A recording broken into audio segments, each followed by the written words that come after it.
जवाहरलाल नेहरू पतन्यास प्राधिकरणाकडून सागरी पर्यावरणाचे रक्षण करण्यासाठी मानवरहित सौर ऊर्जा बोटद्वारे जलतलावरच्या कचऱ्याचे संकलन.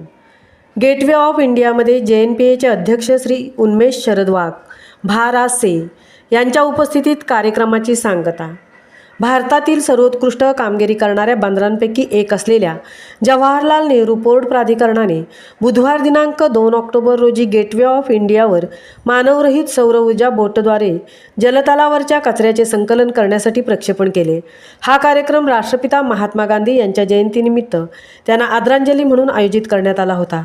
शाश्वत पर्यावरणीय पद्धतींना प्रोत्साहन देणे आणि भारताच्या सागरी पर्यावरणाचे रक्षण करणे ही जहाज बांधणी आणि जलमार्ग मंत्री श्री सर्वानंद सोनोवाल यांच्या दृष्टिकोनाशी ही संकल्पना सुसंगत आहे आणि जवाहरलाल नेहरू पतन्यास प्राधिकरणाचे अध्यक्ष श्री उन्मेष शरद वाघ भारासे यांच्या मार्गदर्शनाखाली हा कार्यक्रम संपन्न झाला.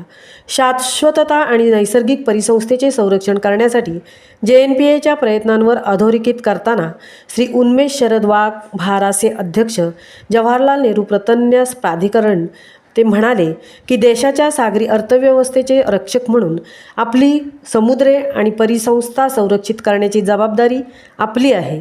या उद्दिष्टांचा एक भाग म्हणून आम्ही एक मानवरहित सौर ऊर्जा बोट सुरू केली आहे जी आठवड्यातून 2दा गेटवे ऑफ इंडिया येथे कचरा संकलित करेल, ज्यामुळे समुद्र स्वच्छ राहील. ही बोट एलिफंटा सागरातही स्वच्छता मोहीम राबवेल.